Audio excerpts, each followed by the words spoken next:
Right సమీభాయ్, నేను అడగబోయే ప్రశ్నలకు సూటిగా సమాధానం చెప్తాను అని అంటే ఐ స్టార్ట్ మై ఇంటర్వ్యూ. 101% మీరు అడగండి, అడగకుండా ఎందుకు ముందు ఏదో చెప్పేస్తున్నారు. ఇప్పటికి ఎంతమందిని మీరు మతం మార్చారు అని అంటే ఏం చెప్తారు మీరు? నా మతం గురించే నేను తెలుసుకోవాలా. ఎవరైతే ఇస్లాం ధర్మంలో ఉన్నారో వాళ్ళకందరికీ కూడా వాళ్ళ పేరెంట్స్కి, బిడ్డలకు ఏ విధంగా మీరు తెలుగు చదివిస్తున్నారో అదే విధంగా అసలు ఖురాన్ ఏం చెప్తుంది, హదీస్ ఏం చెప్తుంది, అల్లా సుబ్హానహు వ తఆలా అంటే ఎవరు, ముహమ్మద్ ప్రవక్త చేసిన త్యాగాలేంది, ఇస్లాం ధర్మంలో సర్వమత సమానత్వం గురించి ఎంత ప్రాధాన్యత ఇచ్చి ఉన్నారు, పుట్టిన దేశాన్ని ఏ విధంగా ప్రేమించాలని చెప్పి ముహమ్మద్ ప్రవక్త గారు చెప్పండి. ఇప్పటికి ఎంతమందిని మీరు మతం మార్చారు? మతం మార్చాల్సిన అవసరమే ఇస్లాం ధర్మంలో ఉన్న ఎవరికి లేదండి. మతం మార్చారా, మార్చలేదా? మార్చలేనండి, నేను మార్చాను కూడా. మార్చే బాధ్యత మీ మీద ఉందా లేదా? మార్చే బాధ్యత మా మీద ఎవరి మీద లేదు. మీ మతాన్ని మీరు గౌరవిస్తారు? ఖచ్చితంగా నా మతాన్ని నేను ఆచరిస్తాను, ఇతరుల మతాలను గౌరవిస్తాను. ఖచ్చితంగా మీరు గౌరవిస్తారు? ఖచ్చితంగా 101% గౌరవిస్తాను. మీరు మతం మార్చే కాన్సెప్ట్ లేదు? మతం మార్చాల్సిన అవసరమే లేదండి. సార్ ఒక మాట వినండి సార్, వస్తు బాగుంటే ఎత్తుక్కుంటూ పోతారు. యధవ హలీం తినడానికి కార్లు వేసుకొని ఓల్డ్ సిటీలో హలీం బాగుంటుందని చెప్పి కుల మతాలకు అతీతంగా క్యూ కడతారు, ఎందుకంటే హలీం టేస్ట్ ఉంటుందని చెప్పి. అలాగే ఇస్లాం ధర్మంలో తీయదనం, ఇస్లాం ధర్మంలో సత్యం, అల్లా మీద నమ్మకం, అల్లానే సర్వ సృష్టికర్త అనే నమ్మే వాళ్లకు మేము పోయి మతం మారమని చెప్పాల్సిన అవసరం లేదు. వాళ్ళే ఎక్కడ మంచి ఉంటే అక్కడికి వస్తారు. మతం మార్చే కాన్సెప్ట్ లేదు అని అంటున్నారు. 101% లేదు. మరి మతం మారుస్తున్న వాళ్ళని మీరు అడ్డుకుంటారా, అడ్డుకోరా? మతం వాళ్ళు బలవంతంగా మారారా లేదా వాళ్ళు ఏదైతే అల్లా మీద పూర్తి నమ్మకంతో మారారా అనేది మనకు తెలియాలా. అల్లా మీద పూర్తి నమ్మకంతో మారిన వ్యక్తులు ఏదైతే ఉంటారో వాళ్ళకు మనం ఏం చెప్పాల్సిన అవసరం లేదు. ఒక మాట అండి, బలవంతంగా ఎవరైనా మారి ఉన్నారనుకోండి, వాడు బలవంతంగా మారిన తర్వాత వాడికి మళ్ళీ బలం వచ్చిన తర్వాత బయటికి వెళ్ళిపోతాడు, వాడు దాంట్లో ఉండడు. అంతే కదా? అంతే, 101%. సమీ గారు పరమతాన్ని గౌరవిస్తాను అని అన్నారు. అలాగే మత మార్పిడి అనేది ఎట్టి పరిస్థితుల్లో జరగడానికి వీల్లేదు, ఇస్లాంలో అది లేదు అని మీరు క్లియర్గా బోధిస్తున్నారు. సిరాజ్ గారు చాలా స్పష్టంగా వేదికల మీద వేదాలను చదువుతూ మీ దేవుడు లేడు, బైబుల్ ప్రకారంగా మీకు యేసు ప్రభుల వారు యెహోవాలు దేవుడు కారు, మా ఒక్క దేవుడు మాత్రమే నిజ దేవుడు, మీరు మతం మారండి అని బహిరంగంగా బోధిస్తున్నాడు. దీనికి మీరు ఏమని సమాధానం ఇస్తారు? నా దేవుడు గొప్ప అని నేను చెప్పుకోవాల్సిందే, మీ దేవుళ్ళు గొప్పోళ్ళు అని చెప్పి మీరు చెప్పుకోవాల్సిందే, బైబిల్ ప్రకారం వాళ్ళ దేవుడు గొప్పోళ్ళు అని చెప్పి వాళ్ళు చెప్పుకోవాల్సిందే. అక్కడెక్కడ ప్రాబ్లం రాదు. నా దేవుడు గొప్ప, మీ దేవుడులో ఏదో లోపాలు ఉన్నాయని చెప్పినప్పుడే కాంట్రవర్సిటీ వస్తుంది. మీరు అద్దం చూసుకొని అబ్బా నేను చాలా అందంగా ఉన్నానని చెప్పి మీ వీపు మీద మీరు కొట్టుకుంటే ఎవరికి ఇబ్బంది లేదు. మీరు వచ్చేసి మీ కెమెరామ్యాన్కో లేదా బయట ఎవరికో పోయేసి నేను అందంగా ఉన్నాను, నువ్వు నీ ముఖం వంకరగా ఉందని చెప్పినప్పుడే కదా వాళ్ళ మీద తగుకొచ్చేది. నా మతం గొప్పదే, అల్లా తప్ప ఆరాధించడానికి ఏగుడు ఎవరు లేరు. ముహమ్మద్ ప్రవక్త సల్లల్లాహు అలైహి వసల్లం చివరి ప్రవక్త. రైట్ సమీ గారు, ఎట్టి పరిస్థితుల్లో కూడా మతం మార్పిడి అనేది తప్పు, మతం అనేది మార్చరాదు అని అన్నారు, చాలా సంతోషం. కానీ సిరాజ్ గారు బహిరంగంగా మతాలు మారుస్తున్నారు అనేదే నా వాదన. సరే, ఇప్పుడు నేను అడగబోయే ప్రశ్న చాలా స్పష్టంగా అడుగుతున్నాను మిమ్మల్ని. మీరు పుట్టుకతో ఇస్లాంలో పుట్టారా లేదా మీరు కూడా హిందువు గుండి మతం మార్చుకున్నారా? సిరాజ్ గారు లాగానా లేదా మీరు పుట్టుకతోనే ఇస్లాంలో పుట్టారా? మా తాత ముత్తాతల కాలం నుంచి మేము ముస్లిమ్స్ అండి. ఓకే, పుట్టుకతోనే ముస్లిం. ఈరోజు సిగ్నేచర్ స్టూడియోకి ఏ ఉద్దేశం మీద వచ్చారు మీరు? సిగ్నేచర్ స్టూడియోకి ఏ విధంగా వచ్చానంటే ఏ ఉద్దేశంతో వచ్చారు? అదేనండి, మీ ఇంటర్వ్యూ చూసినాను. మీ ఇంటర్వ్యూలో ఎవరెవరిది మీరు ఎవరితో కాంట్రవర్సిటీ మాట్లాడించారో? సిరాజ్తో నేను అతనితో మీరు మాట్లాడించారు. ఈ పాయింట్ కూడా మీరు నోట్ చేసి పెట్టుకోండి. సిరాజ్తో నేను మాట్లాడించానన్నారు. నాది ప్రశ్న, మీరు మాట మార్చబాకండి. మీకు నాకు జరిగిన అగ్రిమెంట్ ఏంది? మీరు మాట మార్చబాకండి. సిరాజ్తో నేను మాట్లాడించానన్నారు. ఈ పాయింట్ మీరు పక్కన పెట్టండి, అవసరం వచ్చినప్పుడు నేను మాట్లాడతాను. రైట్, చెప్పండి. రైట్ సమీ గారు, మీరు సూటిగా నా మీద బురద జల్లే ప్రయత్నం ఏం చేస్తున్నారంటే సిరాజ్ గారిని తీసుకొచ్చి బలవంతంగా ప్రశ్నలు అడిగి నేను ఆయన చేత ఇస్లాంనో దేన్నో ప్రలోభ పెట్టి మాట్లాడించాను అని అనుకుంటున్నారు. సూటిగా కదా? 10,000 మంది బోధన చేసేటంటి వక్త అంటారో ప్రవక్త అంటారో నాకైతే తెలియదు, కానీ 10,000 మంది ముంగట సిరాజ్ గారు గుక్క తిప్పకుండా వేదాల గురించి బైబిళ్ళ గురించి బోధించే సిరాజ్ గారు ఏవైతే నా దగ్గరకు వచ్చి మాట్లాడారో ఆ విషయాల మీద స్పష్టంగా మీరు మాట్లాడాలని వచ్చారు, అవునా?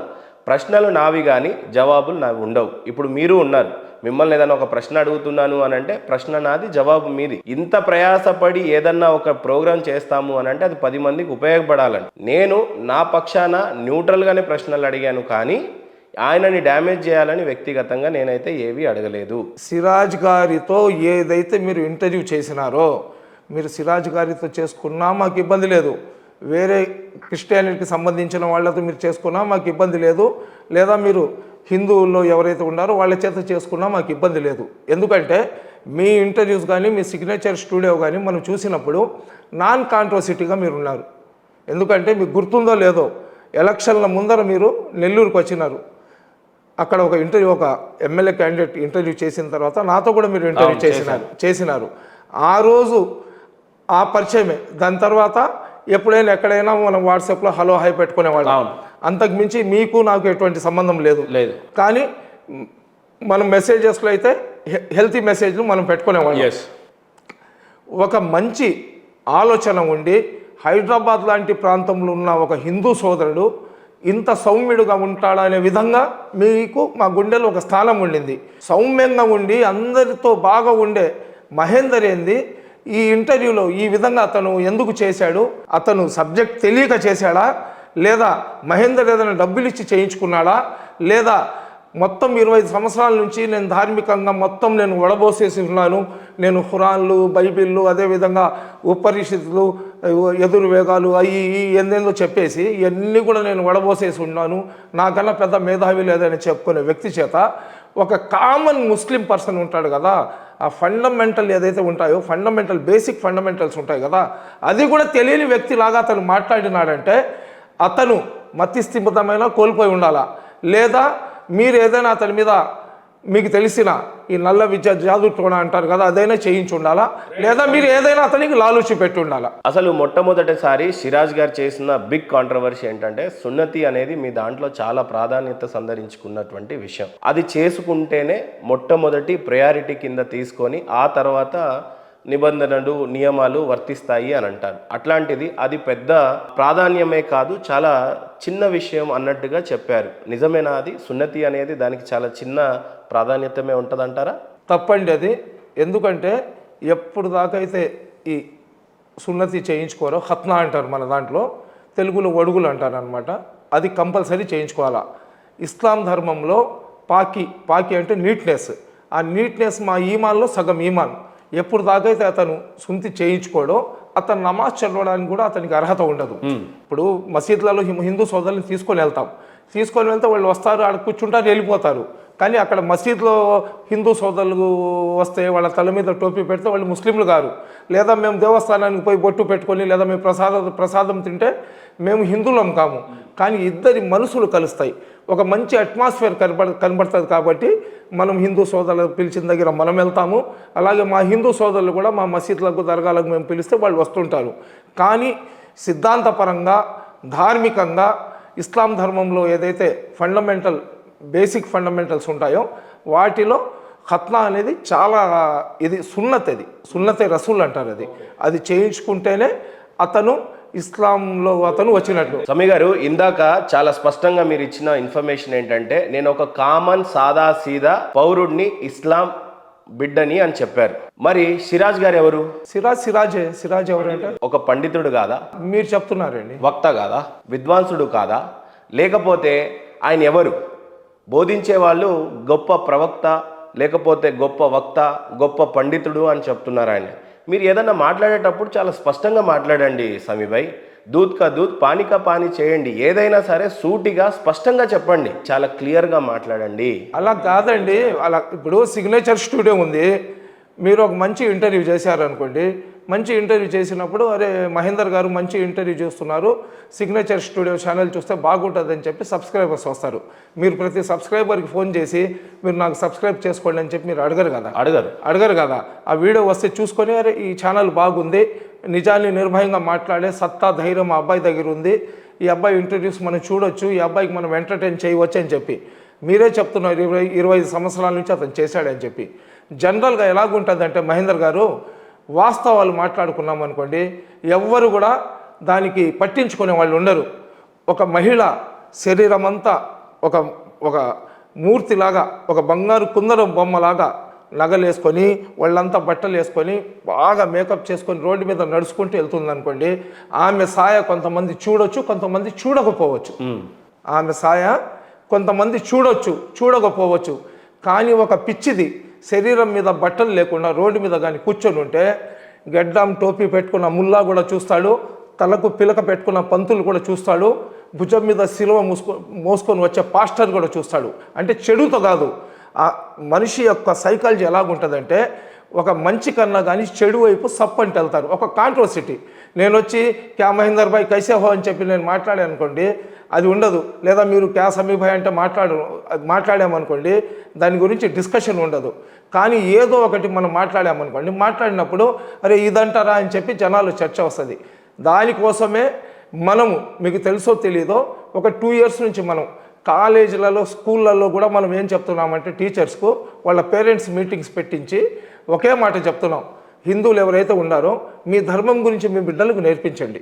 ముస్లింలు ఎవరైతే ఉన్నారో మీ బిడ్డలకు ఖురాన్ నమాజ్ చదవడము, 5 పూట్ల నమాజ్ ఏంది, ఫాస్టింగ్ అంటే ఏంది, ఖురాన్ ఎందుకు చదవాలా, ఖురాన్ ఏంది, మనిషి చచ్చిపోయేదాకా, ప్రపంచంలో చచ్చిపోయిన తర్వాత ప్రళయం దాకా కూడా ఎటువంటి చెడుకి దగ్గర కాకుండా దూరంగా ఉండే గ్రంథం అది, ఏది ఖురాన్ అనేది. అదేవిధంగా మీ దైవ గ్రంథాల్లో కూడా ఎక్కడ కూడా ఒకళ్ళని అవమానపరచండి, ఒకళ్ళని చంపేయండి, ఒకళ్ళని నరికేయండి, వేరే వాళ్ళది లాక్కోండి అని ఏం లేదు. నీ కర్మ ఫలితాన్ని నువ్వు అనుభవిస్తావు అని చెప్పి చెప్తుంది హిందూ ధర్మం. నీ కర్మ ఫలితాన్ని నువ్వు అనుభవిస్తావు. మనకైతే ముస్లింలకైతే ఒకే ఒక జన్మ, రెండో జన్మ మీద మేము ఆధారపడము. కానీ హిందూ మైథాలజీ ప్రకారం 7 జన్మల మీద మీరు ఆధారపడతారు. ఈ జన్మలో కానీ మీ కోరిక కానీ తీరకపోతే నెక్స్ట్ జన్మలో మీరు పుడతారని చెప్పి. అలాగే చెడు చేసినవాడు ఈ జన్మలో ఎవరికైనా కీడు చేసినవాడు వచ్చే జన్మలో పశువుగా పుడతాడని చెప్పి మీ ధర్మాలు కూడా చెప్తున్నాయి. వాటి మీద హిందువులు బాగా భయపడతారు. ఎందుకంటే మేము ఒక అల్లాని ఆరాధిస్తాము, మొహమ్మద్ ప్రవక్త చూపించిన మార్గంలో వెళ్తాం కాబట్టి మాకు ఏదైనా భయం ఏదైనా ఉంటే అల్లాతోనే, సరేనా? హిందువులు అలా కాదు, మీరు పోతూ ఉంటారు, ఆ రోడ్డు పక్కన ఒక వినాయక స్వామి గుడి కనబడితే 2 సార్లు ఇలా పట్టుకొని ఇలా కూర్చొని లేస్తారు. మేము అది చేయము. ఎందుకంటే మాకన్నా ఎక్కువ భయము, మాకన్నా ఎక్కువ పాప భీతి హిందువుల్లో ఎక్కువ ఉంటుంది. కాబట్టి హిందూ ధర్మం ఎప్పుడు కూడా ఇతరులను ఇబ్బంది పెట్టి వాళ్ళు కన్నీళ్ళు పెట్టుకుంటే నువ్వు సంతోషంగా ఉండమని ఏ ధర్మం కూడా చెప్పండి. ఏ ధర్మమైనా కానీ ఇతరులను ఇబ్బంది పెట్టమని చెప్తే అనవసరంగా, ఇక్కడ మీరు పాయింట్ నోట్ చేసుకోవాలా, మీతో మాట్లాడేటప్పుడు చాలా జాగ్రత్తగా మాట్లాడాలా. చాలా జాగ్రత్తగా మాట్లాడాలా. ఎందుకంటే మీరు శూన్యంలో నుంచి, ఇసుకలో నుంచి కూడా మీరు నీళ్లు తీసే రకం మీది. మీ ఇంటర్వ్యూస్ నేను చూసినాను. మా జోలికి రానంత వరకు, మనకు ఇబ్బంది పెట్టనంత వరకు ఎవరికి కూడా మనం ఇబ్బంది పెట్టమని చెప్పి ఏ ధర్మం కూడా చెప్పదు. అనవసరంగా మీకు ఎవరైనా చంపడానికి వచ్చినారనుకోండి, మీ ఆత్మరక్షణ కోసం మీరు తప్పించుకునే ప్రయత్నం చేస్తారు. సుప్రీంకోర్టులోనే చెప్పేసి ఉన్నారు, ఎవరైనా అన్యాయంగా మీకు చంపడానికి వస్తే మీ ఆత్మరక్షణలో ఎదుటి మనిషి చచ్చిపోయినా కానీ పోలీసు వాళ్ళు దాని మీద కేసు పెట్టడానికి లేదు. సెల్ఫ్ డిఫెన్స్ కోసం మిమ్మల్ని మీరు రక్షించుకోవడానికి ఎదుటి మనిషికి మీరు నష్టపెట్టవచ్చు అని చెప్పి. కాబట్టి ఏ ధర్మం కూడా అన్యాయంగా అనవసరంగా ఎవరికి ఇబ్బంది పెట్టొద్దని చెప్తుంది. మా మీద వచ్చినప్పుడు ఎంతవరకు మనం సహనం చేసుకోగలుగుతామో అంతవరకు మనం సహనం చేసుకోవాలా, ఇస్లాం ధర్మం చెప్పేది. దాని తర్వాత దాన్ని నోటితో ఆపే ప్రయత్నం చేయాలా, నోటితో లేదా చేతితో ఆపే ప్రయత్నం చేయాలా. ఈ 2 మనం చేయలేని పరిస్థితుల్లో హిజ్రత్ చేసి వెళ్ళిపోవాలి, అక్కడి నుంచి మనం వెళ్ళిపోవాలా. అది మాకు ఇస్లాం ధర్మం నేర్పించింది. కాబట్టి ఏదైతే మీ ఇంటర్వ్యూలో మనం కొన్ని చూసినామో దాని మీద ఒక రకమైన బ్యాడ్ మెసేజ్ పోతుంది జనాల్లో. ఏందయ్యా ఒక ధార్మిక, మీరు అక్కడ ఇంట్రడక్షన్ ఏమని ఇచ్చారు, ధార్మిక పండితులు ఈయనంటే ఎవరు తెలియని వాళ్ళు ఉండరు, రకరకాలుగా ఆయన చేశాడు ఇది చేశాడు అని చెప్పి. అలాగే ఆయన వీడియోస్, ఆయన అట్రాక్షన్ని చూసి కొంతమంది అతనికి ఫాలోయింగ్ ఉండొచ్చు. నాకన్నా బ్రదర్ సిరాజ్కి 1,00,000 రెట్లు ఇస్లాం గురించి తెలుసు అతనికి. నేను 1% అయితే సయ్యద్ సమీ హుసేని అనే అతను 1% అయితే బ్రదర్ సిరాజుర్ రెహమాను 1000% అతను 1,00,000%. నాకన్నా 1,00,000 రెట్లు అతను బాగా తెలిసి ఉండొచ్చు. అంత తెలిసిన వ్యక్తి కూడా తప్పు ఎందుకు చెప్పాడు, అతను కావాలని చెప్పాడా లేదా మీరు కావాలని చెప్పించుకున్నారా అనేది తేల్చడానికి నేను వచ్చింది. రైట్, మీరు అంటుంది ఏంటి, షిరాజ్తో కావాలని నేను చెప్పించాను అనేది మీరు అంటున్నారు.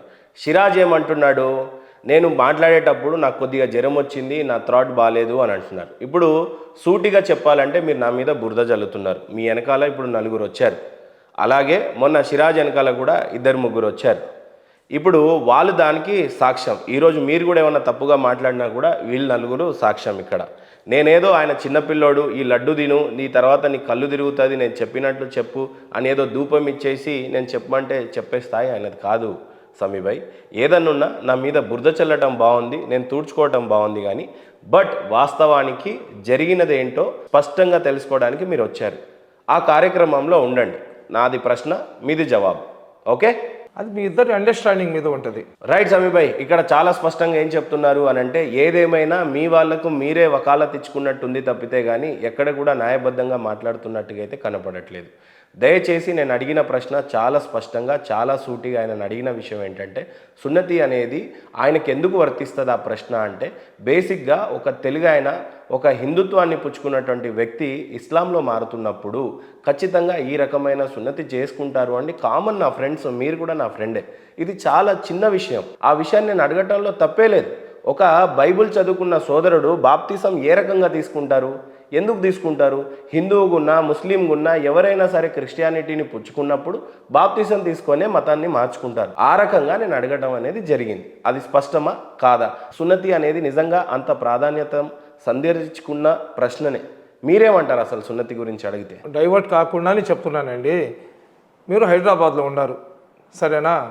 మీ ఇల్లు కూడా ఎక్కడ ఓల్డ్ సిటీ ఏరియాలో ఉంది.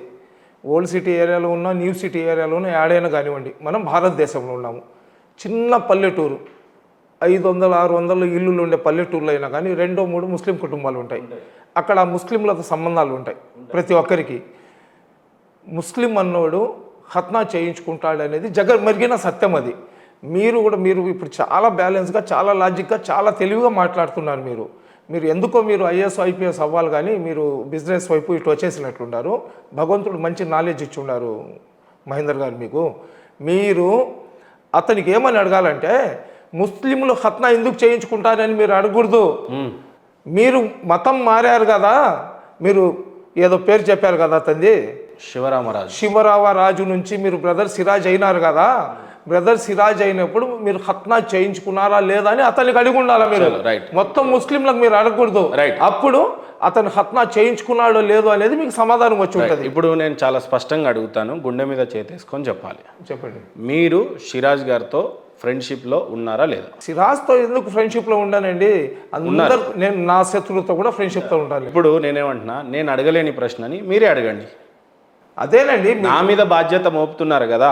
నేనేది ఉద్ధరించే పండితుడిని కాదు, మీరే ఇంకా ఉద్ధరించే వాళ్ళు. నన్ను అడిగితే నాకన్నా వయసులో 10 రెట్లు పెద్ద, ఒకటి. రెండోది, ధార్మికపరమైన అంశాలు వచ్చినప్పుడు అడ్డుగా సమీ గారు ఒక్కరే నించుంటారనేది ఎంత నిజమో, నిజంగా మీకు అంతగా అనిపిస్తే ఆయనకే ఫోన్ చేసి అడగండి. ఇప్పుడు అడగండి, దాంట్లో క్లారిటీ వచ్చేస్తుంది కదా. అతనికి ఫోన్ చేసి మేము అడగాల్సిన అవసరం లేదు. ఫోన్ తీసుకొని ఒక మనిషికి మనం అవమానం పెట్టాల్సిన అవసరం లేదు. అతని గుండెల మీద చేయి పెట్టుకొని అతని అంతరాత్మక అతను సమాధానం చెప్పుకోవాలా. అతను నిజంగా ఇస్లాం ధర్మంలో ఉన్నాడంటే, అతను నిజంగా ఇస్లాం ధర్మం మీద విశ్వాసం, నమ్మకం ఉందంటే, ఇప్పుడు చేయడం వచ్చినప్పుడు చేయడం ఒకటి.